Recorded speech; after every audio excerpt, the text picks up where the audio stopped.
Hey, it's the Hemi Doc here with Racing Regime, and I couldn't really go for a shave, but I can't seem to afford any because the price of razors are so high.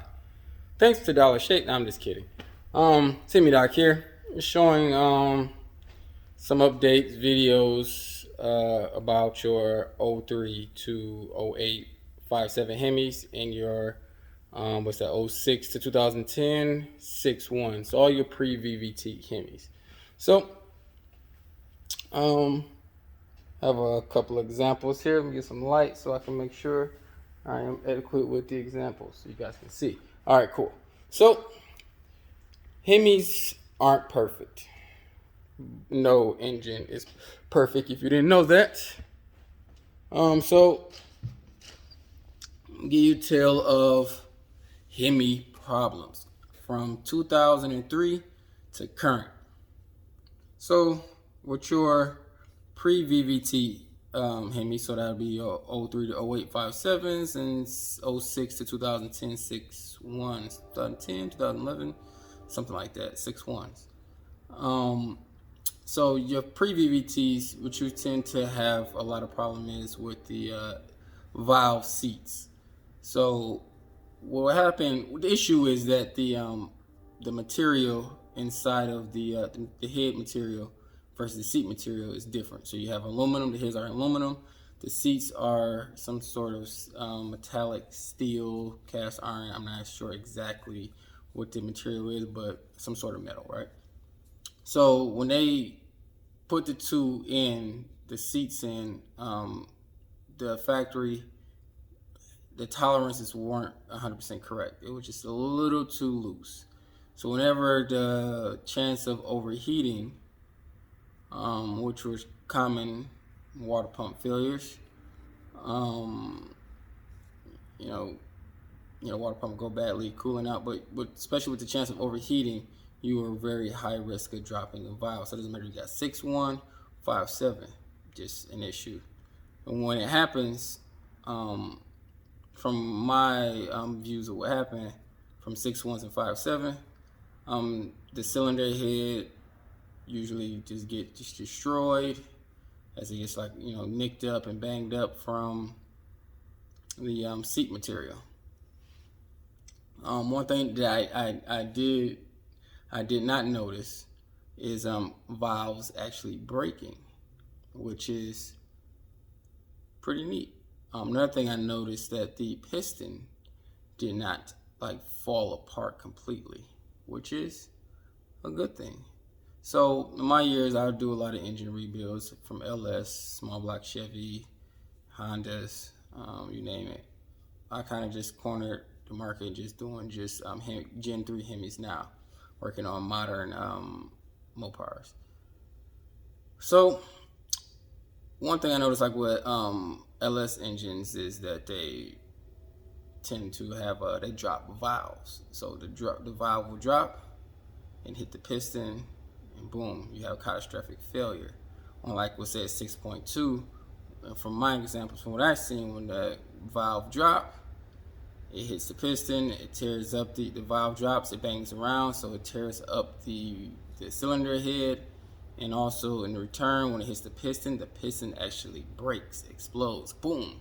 So the wrist pin and the rock of the rod is made out of some sort of powdered metal. The wrist pin is made out of some type of hardened steel, and it's banging against that cylinder lining, which is backed by aluminum, which my 6.2s here on LS engines. So bam, you have a hole in the block, or at least a cracked sleeve and a cracked deck.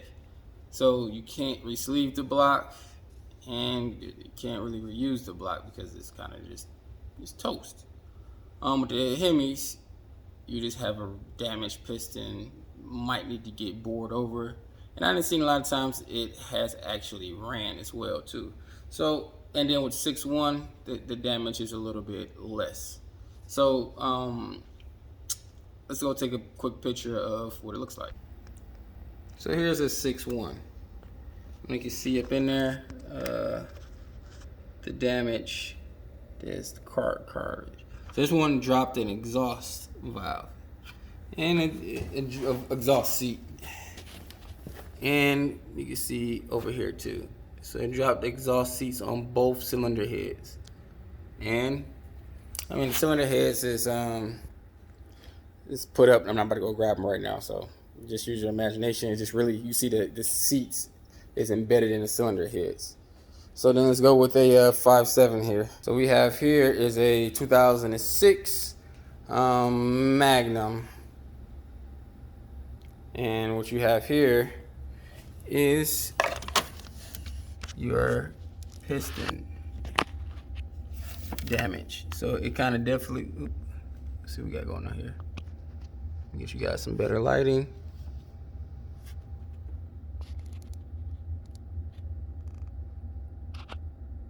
And you also had a blown head gasket too. So that was the overheating issue. You guys can see that. So that was your overheating issue. Then you got your cylinder head damage. So this right here was the intake valve.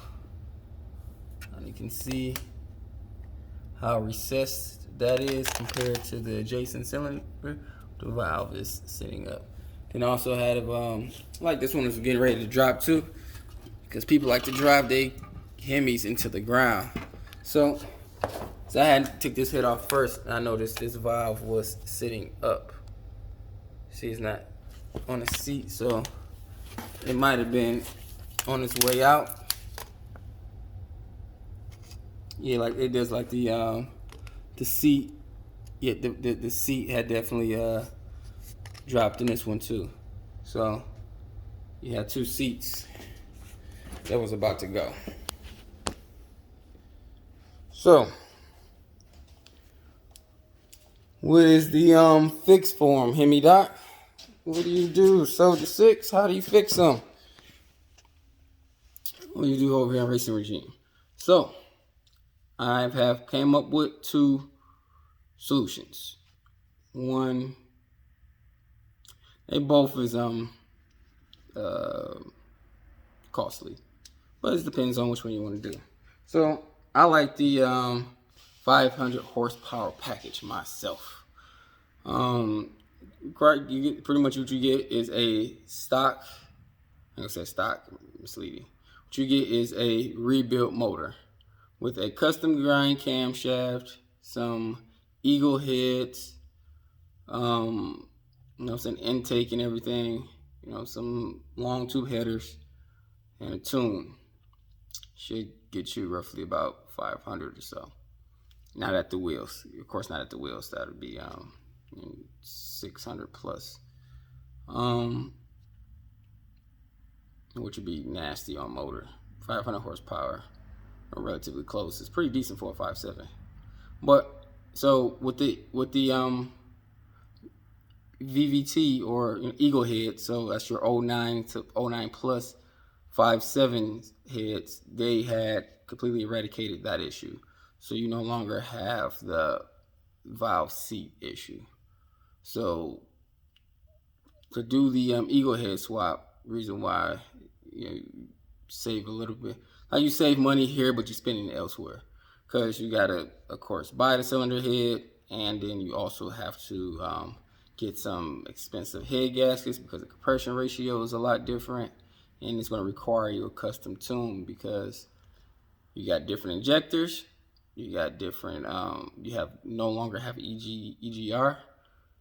So if you have a emission compliant state, I don't think this is a viable option for you if you're going to street ride. All my vehicles that I'm doing this to are just straight off-road purposes only. So, do with that as you may. What else we have here?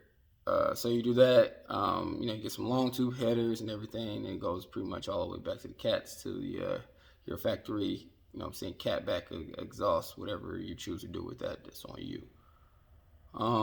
Bing bada bang. What else we got? So you're gonna need, you got the fuel injector, fuel rails on the input is different side as well too. So you got to get that adapter. You pick it up for your local dealership. It depends on what they charge you. Just looking to spend somewhere maybe like roughly around $120 or so. Good things, pros about the pre-VVT. One thing I haven't noticed was lifter failure. Somebody's making like a pool down the street. So I noticed they don't have lifter failures, which is a good thing. But I'd rather have lifter failure than exhaust failure. Not, I mean, a valve seat failure, because like I said, you have to get it bored. When you need new pistons, you're going to need to get bored.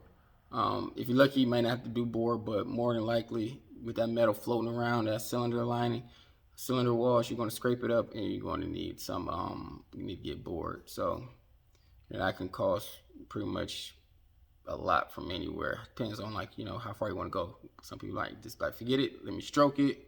So it depends on what you want to do. Next thing is your VVT motor. So that would be your 09 plus 5.7s, 6.4s, Hellcat motors. That would be those Hemis. So the issue that's plagued with those, as everybody know, is the lifter issue. Water pumps too, those things didn't reside. Those issues still come along. I need to just keep a constant rotation of just water pumps whenever I do engine rebuilds.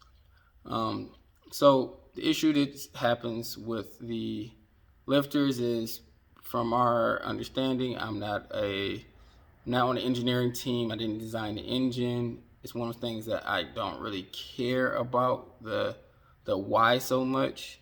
It's more so about, just fixing the issue. Like I said, from another YouTuber, he gave the numbers that it was less than a 5% issue with the lifters, which I think is misleading. I think it's a little bit higher than that, simply because what I do, I'm not reporting these lifter failures to anyone. So all these lifter failures that I do, all these cam swaps that I'm doing, they're not being reported to the data analyst. So mostly they're looking at warranty claims when they get this information. So I would probably say that number is maybe 15-20%, which is high and low at the same time. Low on the business end, you don't spend another couple million dollars trying to fix an issue, especially Hemis. We all know that they're on borrowed time. They're at the end of their life cycle. So I'm pretty sure they already have a new replacement engine already in testing right now. It makes no sense to spend that money retooling for it. Another thing that we're hearing about is they're trying to make a class action lawsuit. Can't sue them for that. That's not, for one, it's not engine failure per se. I guess it is, but it can't be a recall, because a recall, for one, is, the whole name is safety recall. So whenever you get a recall, that's the part that we always say, but it's a safety recall. So whenever it jeopardizes the safety of the customer or other people on the road, that's when a recall is issued. So let's say if you had an issue where the brakes were locking up or not working correctly, that is an issue that can ultimately injure you. So that will be a safety recall. Notably, like the GM, when people was kicking the ignitions back and turning the car off on the the 5th gen Camaro, that was a safety turn. Some people, when they turn the car off, when the car lose power, they seem to forget how to drive. You still have some brake power, still some vacuum built inside the ABS module. You are rolling, so you don't really need as much a power steering input. But I understand some people are old and weak, and those are just, they can't seem to overcome those things. So, but regardless, those are the recalls. So things like, let's say, rust, depending on where it rusts at, just bad design, bad materials. So that's the same thing, along the lines of the Hemi lifter issue. From my understanding, I've used cheaper ones and I've used good ones, OEM ones. I tend to now use more OEM than aftermarket, kind of just switching over. I never had many failures with the aftermarket. I had one potential failure, but for me to put my name on the line for something, that's all I need is one potential. All I need is one potential failure. and that's like I said, I'm waiting for the vehicle to come back, and I noticed one customer complaining about the Hemi tick, which is common. As they make noise, but that's just enough for me to be like, yeah, I'm done with that.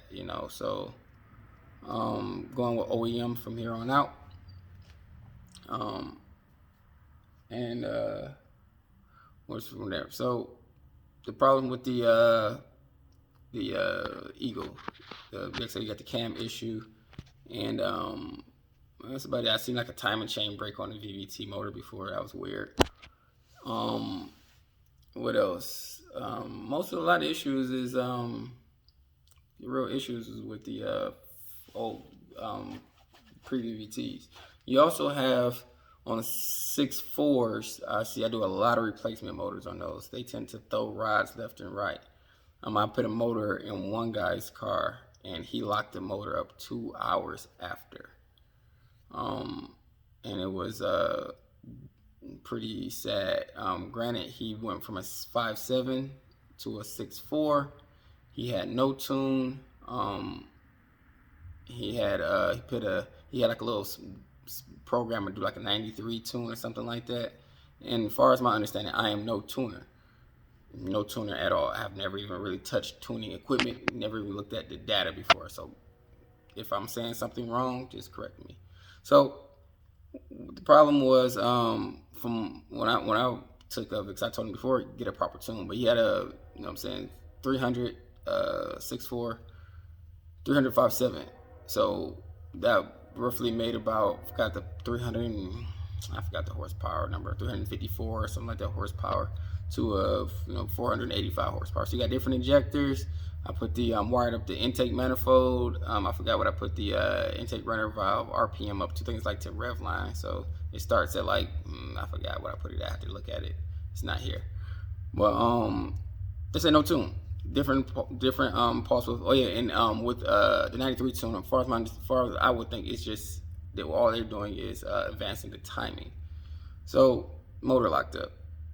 Most OEM motors, for the ones that I've been into, from LS to Hemis and Ford to like, they use aluminum bearings. Now, granted, when I rebuild engines, especially stock ones, I use aluminum bearings.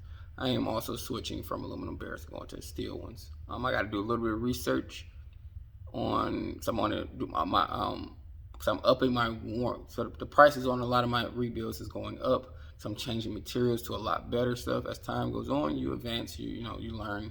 I'm starting to get data back. I put out enough Hemis out here to where they're starting to get 50,000 miles on them. Like I didn't have a few that's been out there for a minute. So I'm starting to get some data back, especially the guys who beat on them really hard. Starting to get some data back. Granted, I haven't really got any warranties back, but just seeing the potential failures that come in, I want to prevent those. So like with the 6.4s, I do a lot of those. Those have really weak rods and pistons, especially pistons. I see a lot of those things where the piston, for some reason, shatters. The piston is usually gone, and it puts a hole in the block. Like I said, they have they have really tight oil clearances. That's why they take the 040 versus the 520 as the 5.7 counterpartner. And they have aluminum bearings, which is softer. So with that much cylinder pressure and the rods going up and down, especially you're not putting much heat cycle through there, it's not a lot of oil can get in between. Bing bada bang, you have a failure. Also with the 6.4s, with the lifter failure, they tend to likely put metal through the motor. So let's see, would you check via not via, but what FCA says. Back when I worked at the dealership for many years. I'm a retired technician from the dealer. Put like 6 years in, master tech, all that good jazz. Went through all the training. If you are tech, I'm level 3 tech. But anywho, so if you don't know, you have this oil control valve here. So you take this 10 millimeter bolt out here, you slide this baby out. I don't have a example of one. Let me see. So here's your oil control valve. So like I said, you Whoop. You unbolt the tin, you slide it out. Now, if you see metal shavings on the screen, like let's see, in between here, it's screen. So if you see metal shavings in there, it's a no go. Call it quits. It's over. Or the MDS solenoids. If you feel the need to pop one of those out, you check there if there's oil on that. It's a no go. Call it a wrap. Excuse me. Call it a wrap. It's you got metal going through your motor. So same thing with more so in the 6.4s. It's usually that's the case. Title clearances, stuff like that. I never seen it happen on the 5.7, but I always check. So that's the problem with especially the 6.4s. Can wipe out. Probably gonna need a motor rebuild or a motor replace, and it's such a common issue. Like I said, 20%. It's a lot, but not a lot. It's a lot, as in 20% out of, let's say they made 1 million of them. You know what I'm saying? That's what, I don't know math, but what, 200,000? That's a lot of motors out there. 200,000, and you know what I'm saying. As time goes on, that number will increase. So even if you do get a used motor, you can still run across the issue. I like to just replace the valves lifters when I can. Just put a new set in there, and if it's not an issue, if I'm supplying a motor or if I'm putting a motor in, I always recommend, hey, let's go ahead and toss a new set of lifters in this thing, just so because it can save you a motor. It's a few $100 you got, you know what I'm saying, for this versus putting a whole new motor in. And especially if the motor locks up, it becomes more costly because it becomes more difficult to replace because I can't get the converter bolts all the way out because I can't rotate the motor over. So, and then, you just want to do it while it's out. It's a lot easier and cheaper. And that's about it for your issues with your oh yeah. So what is the fix for the valve seat? So they do is you go to your local machine shop if they're familiar with it. Pretty much, as far as my understanding is, all the valves seats that you buy will be properly sized. So you get some new valve seats popped in, get a valve job. I would recommend new valves while you're at it. Not necessary, but hey, why not, right? You might as well just go ahead and rebuild the whole head all the way together. Put the whole head on there together, let's say if you get them decked, the very minimum deck, seats put in, the cost of the seats, getting them cleaned, new springs, seals, just completely rebuilding the whole head. You could be out $1,200-$1,500, $1,200-$1,500, or even more depending on the cost of your machine shop and the cost of the parts that you use. You can be out $1,500 or more trying to save some heads, which for me, I'm like, that's crazy. I'll just go to some eagle heads. Like I said, with eagle heads, you got the cost of the head gasket. Head gasket is about $300-$400. It's probably gonna be a weight on them too. They are made to order for. They might have some in stock, but for the most part, you might wait.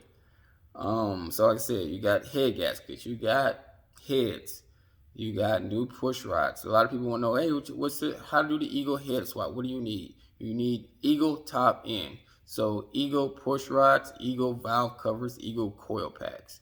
If you have a 03 to 05 Hemi, which you have aluminum valve covers and spark plug wires, you are required to change the ends of your coil pack plugs because they are different plugs from the dual coil pack versus the single coil pack.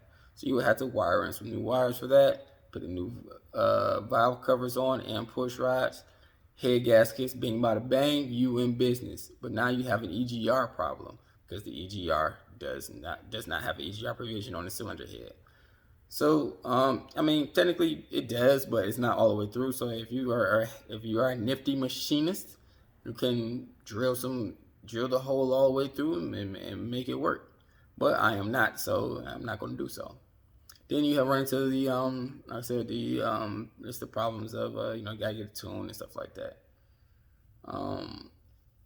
the exhaust. People want to know, hey, the exhaust ports on the VVT and non-VVT 5.7 heads are different. Do I have to change my exhaust? And the answer is no. I have done both, used both on both.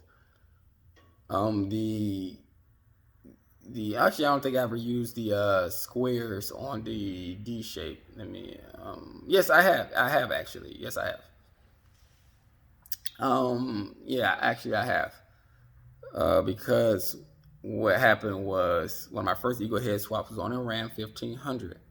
So I bought some headers for a 2009 Ram, and because I wanted the ports to match, so I put the motor in, put the headers in, and they didn't fit right. And then ultimately they didn't fit because they didn't fit right for the frame, but I was able to get it to work. But the real problem was the downpipes. It was shorty headers. So so we want to keep the Cadillac converters because we are OEM, we are compliant. Alphabet people don't come and get me, please. So like I said, so the downpipes were different angled and different size. So since the VVT motors make more power, they upped the exhaust diameter size, and the angle on the passenger side was a little bit different. So I ended up having to custom made this vehicle at the time. So I tossed the stock exhaust on there, the stock manifolds, and it worked perfectly fine. I've went both ways. So it all works, especially when you get a lot of headers. They just have a D-shaped design anyway. The ports is a little bigger. The D-shape is bigger than this square, so it just fits right over it. So no problem. But that's it. So up and coming videos, if I'm remember to post it, it's just I'm really short on time, and I'm just not really efficient at recording while I work. So, but I would like to show you guys the process of a Hemi Eagle swap, Eagle head swap, and possibly a just a stock rebuild on a 5.7, because I have a couple of those things. So that's it. The Hemi doc is out, and I'll get back to you. What you're looking at, what's above right now is a Magnum. It's another Magnum over there. Both of these are 06 Magnums, by the way, if you wanted to know. And then the 500 package the guy probably dropping off tomorrow is going to be an Eagle head swap. So, all right, guys, but that's it. I will hopefully I can remember and try to get you guys some content. Yes, the Dakota is still partially on. I'm not sure if I'm doing the 6.4 swap in it because I kind of want a Ram now. Well, I always wanted a Ram, but I kind of want a Ram more and more now. Just trying to find practicalities. Actually, my wife has more cars than I have right now. But I have 2 cars. She has 2 cars, and we both have 2 cars. I guess she got 3 cars. Well, she's about to have 3 cars. She was going to get another one, but she's going to get 3 cars. I'm about to buy her a Mercedes Benz because that's what she wants. She just graduated from Wayne State for her master's degree, and she will be an NP. So I'm so proud of her, and I want to reward her with something nice and beautiful like she is. So, but I want to get a Ram. I know I said goodbye like 3 times already. I'm long-winded. We are going on 30 minutes. So if you're still watching this whole thing, I thank you immensely. I don't think I'm that interesting, but I'm just trying to share some information to the Hemi community. I know this community is growing more and more. So just want to share the information about doing a Hemi swap. I'll try to also do one about doing because I got a 390 426 I'm building, supercharged and everything like that. It's going in the older car, waiting on the parts. So I still got to get that video out to you guys once the parts get here. But thank you guys for watching. This is the Hemi Doc here with Racing Regime, growing every day. Still looking for somebody to make my logos, but nobody ever contacts me back. Or if they do, they fall off the face of the earth. Yeah, everybody's scared of my money, but hey, hit me up. If you want to hit me up at codegreenlight@gmail.com. That is CODE COED CODE. Oh, I forgot the name. So I'm trying to because it's spelled funny. CODE GRENLITE at gmail.com. So contact me there if you gotta make logos. Please, no scammers. None of that stuff. I will have to see some of your work first. I'm gonna since we're here, let's go ahead and tell you what I want so everybody can hear. I want I am not an artist for one, so don't ask me, hey, what kind of design would you like it to look like? I don't know. I don't want to look like anybody else's design, so I can't tell you that because I don't want it to look like nobody's design.